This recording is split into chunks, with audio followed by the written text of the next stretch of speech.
नमस्कार, स्वागत है आपका बोलता हिमाचल पर। आज है 27 अगस्त 2024 और हिमाचल प्रदेश से जुड़ी हुई आज की बड़ी खबरों की जानकारी अपडेट्स हम आपके लेकर आए हैं। हमेशा की तरह आप इस वीडियो को लाइक कर दीजिएगा। चैनल पर नहीं जुड़े चैनल को आप सब्सक्राइब जरूर करें। पेश है आज की सबसे बड़ी खबरें। हिमाचल विधानसभा का मानसून सत्र आज से आगामी के पूरे असर, सदन में उठेंगे 936 सवाल। हिमाचल प्रदेश विधानसभा का मानसून सत्र आज 11 बजे से शुरू होगा। 10 दिन तक चलने वाला सत्र 9 सितंबर तक चलेगा। 14वीं विधानसभा के छठे सत्र के पहले दिन विपक्ष प्रश्नकाल को बाधित कर हंगामा कर सकता है। सदन में सड़क, पुलों, आपदा, अपराध, नशा, स्कूलों के बिल जैसी कई विषयों पर सत्ता पक्ष और विपक्ष में घमासान होगा। मानसून सत्र में 936 प्रश्न उठेंगे। इनमें से 640 तारांकित होंगे जिन्हें मुख्यमंत्री और मंत्रियों के मौखिक जवाब के लिए भेजा गया है। 296 प्रश्न अतारांकित होंगे जिनके उत्तर पहले लिखित में दिए जाएंगे। सत्र से एक दिन पहले भाजपा ने विधायक दल की बैठक में सत्तारूढ़ कांग्रेस को घेरने की रणनीति बनाई, जबकि कांग्रेस विधायक दल आज सुबह पलटवार के लिए रणनीतिक बैठक करेगा। आयोग के घोषित विधायकों की पेंशन रोकने का विधेयक लाना है या नहीं, आज होगा तय। कांग्रेस विधायक दल मंगलवार को तय करेगा कि दल बदल कानून के तहत आयोग के घोषित विधायकों की पेंशन रोकने का विधेयक लाना है या नहीं। मुख्यमंत्री सुखविंदर सिंह सुक्खू की अध्यक्षता में मंगलवार को विधानसभा सत्र से पहले होने जा रही कांग्रेस विधायक दल की बैठक में इस संबंध में अंतिम राय बनेगी। क्योंकि ये मामला विधायकों से संबंधित है तो इस पर पूरे विधायक दल की सहमति ली जाएगी। इस संबंध में रविवार को हुई राज्य मंत्रिमंडल की बैठक में चर्चा भी हुई है, पर इस पर अंतिम निर्णय विधायक दल पर छोड़ा गया है। डिप्टी डायरेक्टर ने स्कूल के मुख्य को दिए हर समय फोन अटेंड करने के आदेश। शिक्षा विभाग द्वारा स्कूलों के मुखियों को एक अहम निर्देश जारी करते हुए हर समय फोन अटेंड करने के लिए कहा गया है। डिप्टी डायरेक्टर हायर ने इस संदर्भ में हमीरपुर जिले के सभी स्कूलों के मुखियों को अपना मोबाइल फोन बंद न करने और विभाग के अधिकारियों के फोन हर समय अटेंड करने के निर्देश जारी किए हैं। बताया जा रहा है कि हमीरपुर जिले के एक स्कूल में छात्रा से शिक्षक द्वारा कथित छेड़छाड़ करने का मामला सामने आने के बाद ये निर्देश जारी किए गए हैं। हिमाचल प्रदेश में केस महिला को मिलेंगे 1500 रुपए, तय करेगी ग्राम सभा। इंदिरा गांधी प्यारी बहना सुख आश्रय योजना के लिए अब आवेदन करने वाली महिलाओं को अब नई शर्तों पर 1500 रुपए की राशि मिलेगी।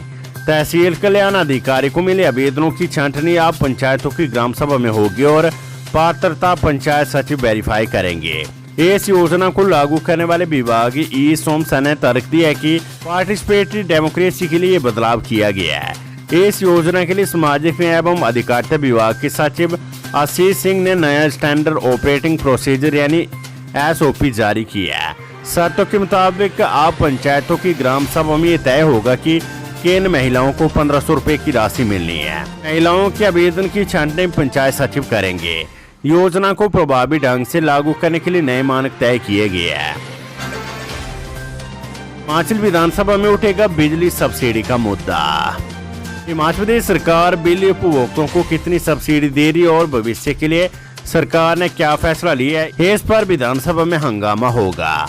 विपक्ष के कई विधायकों की तरफ से सरकार से बिजली सब्सिडी को लेकर सवाल पूछे गए हैं, जिन पर बिजली बोर्ड ने अपने जवाब भी सरकार को भेज दिए हैं। अब सदन में मुख्यमंत्री सुखविंदर सिंह सुक्खू बिजली से जुड़े मामलों पर जवाब देंगे, क्योंकि ये महकमा उन्हीं के पास है। विधायकों की ओर से इस मामले में स्थिति स्पष्ट करने के लिए सरकार पर दबाव बनाया जाएगा। अन्य मुद्दों के अलावा बिजली पर दी जा रही सब्सिडी का मामला इस सत्र के दौरान छाएगा। पूर्व में सरकार ने ये निर्णय लिया था कि कुछ श्रेणियों की बिजली सब्सिडी को बंद किया जाएगा। वहीं एक व्यक्ति को एक ही मीटर पर 125 यूनिट तक बिजली मुफ्त दी जाएगी, जबकि शेष मीटरों पर ये सब्सिडी नहीं मिलेगी। निजी शिक्षण संस्थानों से 2 वर्षीय DLED कोर्स करना हुआ महंगा, मंथली चार्ज में भी इजाफा। प्रदेश के निजी शिक्षण संस्थानों से अभ्यर्थियों को 2 वर्षीय DLED कोर्स करना अब पहले की तुलना में महंगा पड़ेगा। कोर्स के लिए अभ्यर्थियों को अधिक जेब ढीली करनी पड़ेगी। शिक्षा विभाग की ओर से सब्सिडाइज सीटों में जहां ट्यूशन फीस 16,500 रुपये सालाना थी, उसे अब बढ़ाकर 19,800 रुपये सालाना कर दिया गया है। वहीं नॉन सब्सिडाइज सीटों में ट्यूशन फीस जहां पहले 27,500 रुपये सालाना थी, उसे अब बढ़ाकर 33,000 रुपये कर दिया गया है। वहीं एनुअल और मंथली चार्ज को भी बढ़ाया गया है। हालांकि ये चार्ज सब्सिडाइज और नॉन सब्सिडाइज सीटों के लिए समान रखा गया है। विभाग की ओर से मंथली चार्ज में भी इजाफा किया गया है। पहले यहाँ पर 6,000 रुपये लिए जाते थे, अब इसे बढ़ाकर 6,600 रुपये कर दिया गया है। किसानों से धान खरीद न्यूनतम समर्थन मूल्य 2,320 रुपये निर्धारित, 4 जिलों की 11 मंडियों में होगी खरीद। हिमाचल के किसानों से धान खरीद को लेकर खाद्य नागरिक आपूर्ति विभाग ने धान का न्यूनतम समर्थन मूल्य निर्धारित कर दिया है। सरकार किसानों से 2,320 रुपये प्रति क्विंटल की दर से धान खरीदेगी। ये खरीद प्रदेश के 4 जिलों कांगड़ा, ऊना, सोलन, सिरमौर की 11 मंडियों में होगी। इन मंडियों में 10 अक्टूबर से लेकर 31 दिसंबर तक खरीद होगी। विभागीय अधिकारियों के अनुसार धान खरीद को लेकर पंजीकरण के लिए सरकार का पोर्टल 10 सितंबर से खोल दिया जाएगा। धान की खरीद का भुगतान 48 घंटों के भीतर किसानों के खातों में ऑनलाइन माध्यम से किया जाएगा। मुख्यमंत्री सुख शिक्षा योजना के लिए हर साल होगा 53.21 करोड़ रुपए का आवंटन, सीएम सुको।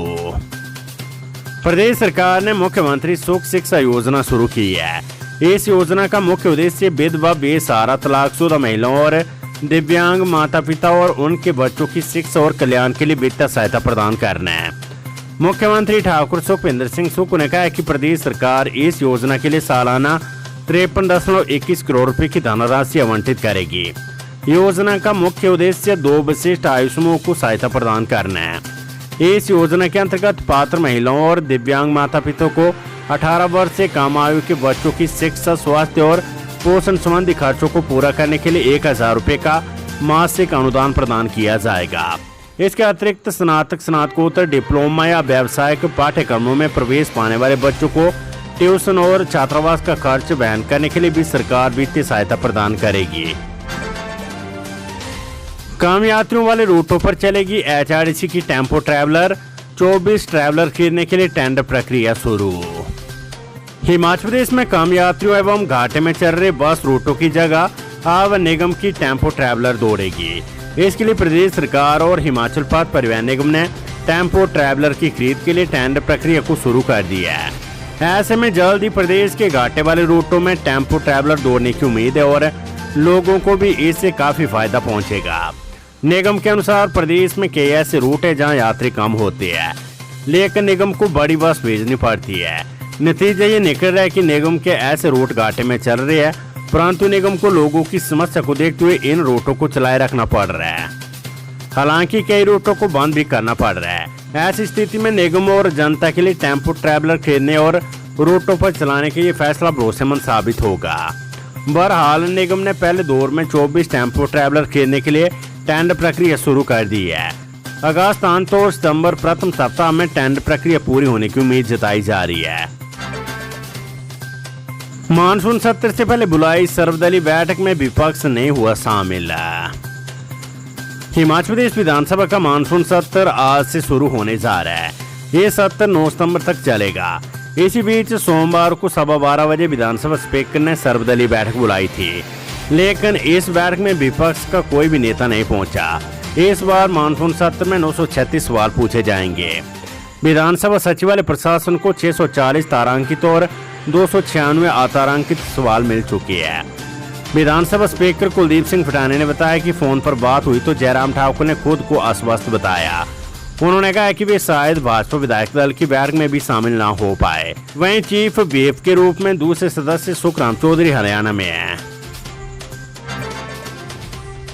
कृष्ण जन्माष्टमी पर मणिमेश डल झील में 1 लाख श्रद्धालुओं ने लगाई आस्था की डुबकी।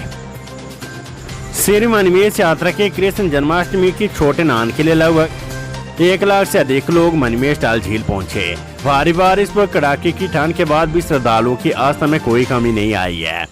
ठंड के चलते जो यात्री डल झील पहुंच गए थे वे वापस लौटना शुरू हो गए हैं। इस बार की मणिमेश यात्रा में प्रशासन ने पंजीकरण की व्यवस्था की हुई है, जिससे यात्रियों की सही संख्या का पता चल रहा है।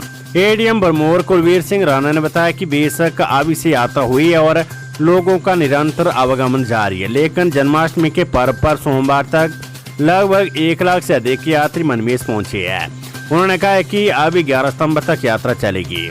मौसम ठीक रहता तो यात्रियों की संख्या में अवश्य बढ़ोतरी होगी। उन्होंने कहा कि प्रशासन की ओर से सभी तैयारियां मुकम्मल है।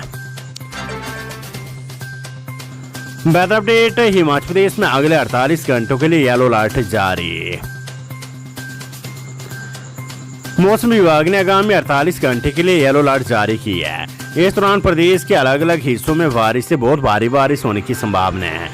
मौसम विभाग ने अलर्ट से प्रभावित होने वाले क्षेत्रों में स्थानीय प्रशासन और विभागों को सतर्क रहने की सलाह दी है।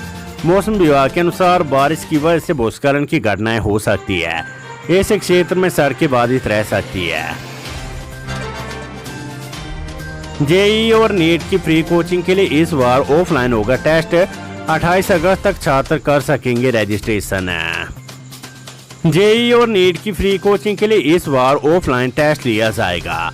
ब्लॉक के स्कूलों में विभाग इसके लिए परीक्षा केंद्र बनाएगा, जहां छात्रों को ये टेस्ट देना होगा। सरकारी स्कूलों के 11वीं और 12वीं कक्षा के साइंस विषय के छात्र इसमें पात्र होंगे। हालांकि इस दौरान इस टेस्ट के लिए छात्रों की रजिस्ट्रेशन की जा रही है। पहले विभाग ने रजिस्ट्रेशन की अंतिम तिथि 23 अगस्त निर्धारित की थी, लेकिन जिलों से इस तिथि को बढ़ाने का आग्रह किया गया। इसके बाद अब विभाग ने इस तिथि को 28 अगस्त तक बढ़ा दी है। संबंधित लिंक पर छात्र 28 अगस्त रात 10 बजे तक रजिस्ट्रेशन करवा सकते हैं। एचपीयू में सभी आवेदकों को नहीं मिली हॉस्टल सुविधा, बरसों से चल रही है व्यवस्था। हिमाचल प्रदेश विश्वविद्यालय एचपीयू में नए हॉस्टलों के निर्माण का इंतजार है। बरसों से लगातार उठ रही नए हॉस्टल के निर्माण की मांग के बावजूद अब तक नए हॉस्टलों का निर्माण नहीं हो पाया है। इस कारण इस बार भी हॉस्टल सुविधा हासिल करने के लिए आवेदन करने वाले सभी नए विद्यार्थियों को हॉस्टल सुविधा नहीं मिल पाई है। शैक्षणिक सत्र 2024-25 के तहत विश्वविद्यालय में प्रवेश प्राप्त नए विद्यार्थियों में से 1400 विद्यार्थियों ने हॉस्टल सुविधा हासिल करने के लिए आवेदन किया था, लेकिन नए विद्यार्थियों के लिए 610 सीटें शेष बची है और इनमें से 541 अभ्यर्थियों को बीते शनिवार को हॉस्टल आवंटित किए गए हैं।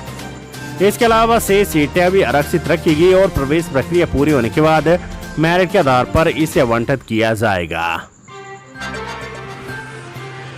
न्यू पेंशन योजना संघ ने नकारी यूनिफाइड पेंशन स्कीम, बोले पुरानी पेंशन का विकल्प नहीं। हिमाचल प्रदेश नई पेंशन योजना संघ जिला ऊना ने केंद्र सरकार द्वारा राष्ट्रीय पेंशन योजना को संशोधित कर यूनिफाइड पेंशन योजना को नकारते हुए कहा है कि बेशक कर्मचारी संगठनों की निरंतर बढ़ रही मांग के मद्देनजर केंद्र सरकार एक कदम आगे बढ़ी है, परंतु देश तथा प्रदेश के कर्मचारी केवल और केवल पुरानी पेंशन वाली ही चाहते हैं।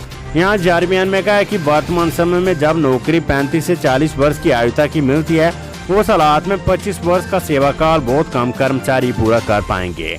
इसके अतिरिक्त ये पेंशन भी राष्ट्रीय पेंशन की तरह सरकार द्वारा नहीं बल्कि निजी संस्था के द्वारा संचालित होगी, जिसके कारण कर्मचारियों में सदैव भय तथा असुरक्षा बनी रहेगी।